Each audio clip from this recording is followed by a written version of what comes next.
My name's Ryan Fowler, and today we're going to talk about entity choice of law issues. This is a hotly debated question in the world of asset protection. The question is, if you live in one state, can you form an entity, an LLC, limited partnership, etc.? Can you form it in another state and take advantage of the other state's more debtor-friendly, more asset protection-friendly laws? For example, a stronger charging order statute. And the answer is maybe. Some people say, for the most part, no. Some people say always. Neither are correct. The answer is maybe. And I'm going to go over some court cases here and some legal theory to explain why. So, if you're in this situation, let's say you're sued in California and you have an Oklahoma LLC that doesn't even conduct business in California. A judge has to determine, well, am I going to use Oklahoma law or California law if a creditor is trying to pierce or reverse pierce this entity or get a charging order or something like that to try and collect assets.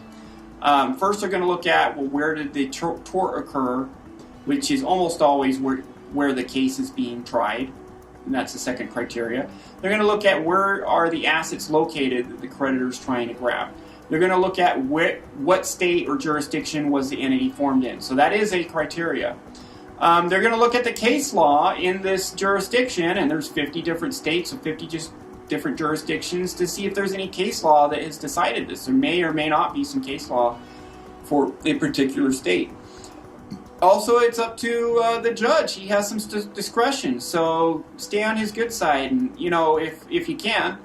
And if you are evasive or it looks like you're trying to screw creditors, then a judge is more likely to use discretion that will be more unfavorable to you, and maybe he's just in a bad mood that day. I mean, there is an element of psychology in who the judge is and how he rules that plays into this.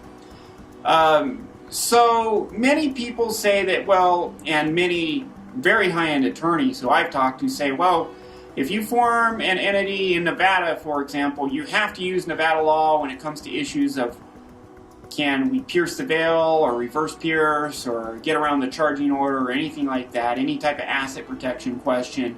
You have to use Nevada law. And they give an example. Here's California law. This is from the California Limited Liability Company Act. And it says, the laws of the state or foreign country under which a foreign limited liability company is organized shall govern its organization and internal affairs and the liability and authority of its managers and members. So the law appears to say, well, you have to use the other state's law, right? It seems pretty cut and dry, right? Well, not exactly. Here is a California case, and California judges, a lot of them aren't that good, so what can you do? But here is how one court interpreted that exact statute. This case, trying to remember the name of it. It was Adoption Media LLC was one of the parties. So if you look that up, it'll probably come up on the internet. I think this one will come up if you Google Adoption Media LLC. And the judge said, defendants argue, and then they quote the law I just quoted to you. And then they say the court finds, however, that this section simply codifies the internal affairs doctrine as applied to LLCs. In other words, it doesn't apply once a third party is involved or a dispute that includes people or entities not part of the LLC. So the court's saying that law only, he's saying that foreign law will be used. That only matters when with disputes between members and managers in the company. But if you have an outside party suing you, we can take that law and just throw it right outside the window. And guess what? They use California law to pierce the veil of an Arizona LLC in this case. So this is an example where using an entity in another state did not allow you to use that other state's laws for purposes of asset protection or other purposes.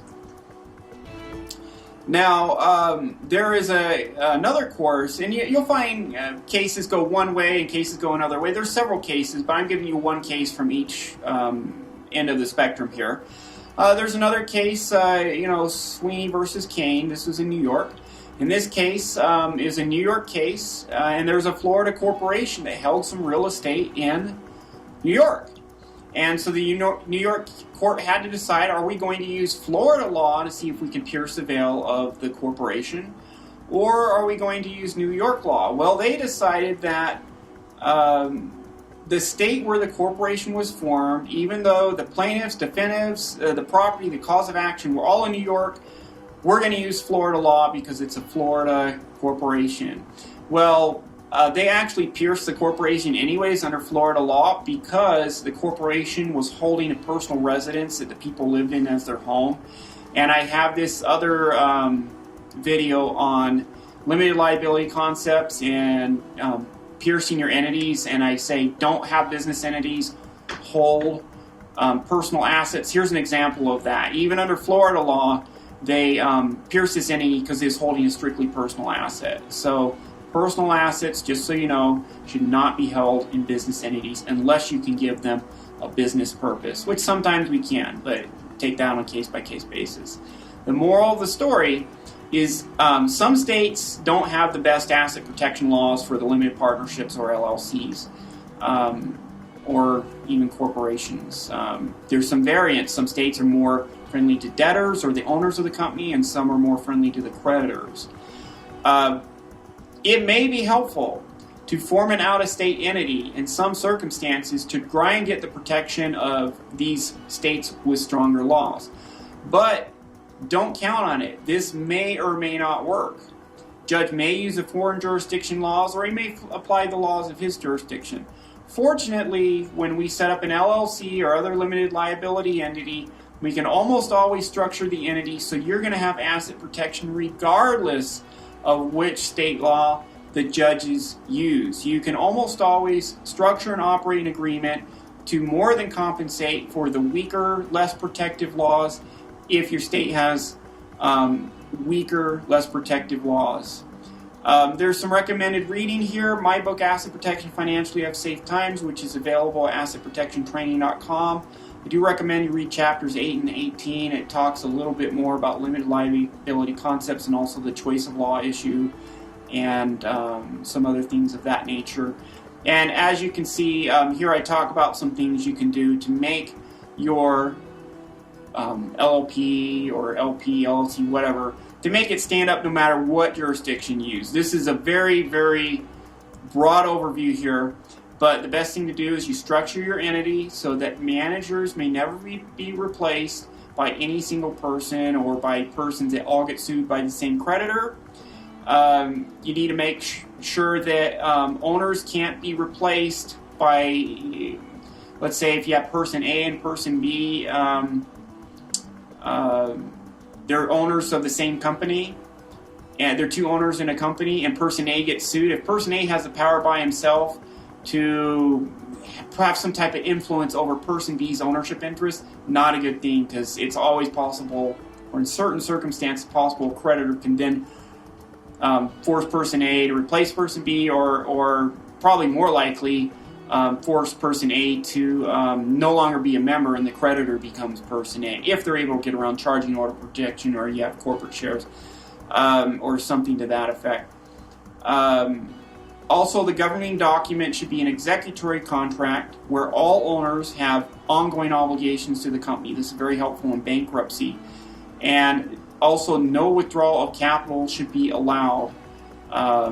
If you do, you need to be very careful how you structure your operating agreement, because if it allows for a withdrawal of capital, it says you put capital in the company and you can get it back at any time. Well, guess what? It's likely a creditor can step into your shoes and get that. A charging order protection, which I talk about in one of my other videos, may very well prevent a creditor from doing that, but charging order protection may not be available in some situations, or a creditor may be able to get around that. So we always structure things so that even if these other layers of protection fail, or if you're in a jurisdiction with weak laws, if you put these elements into your the structure of your asset protection entity, you're going to be protected regardless, no matter what, and that's the best way to go. So I hope you found this helpful, and thank you for your time.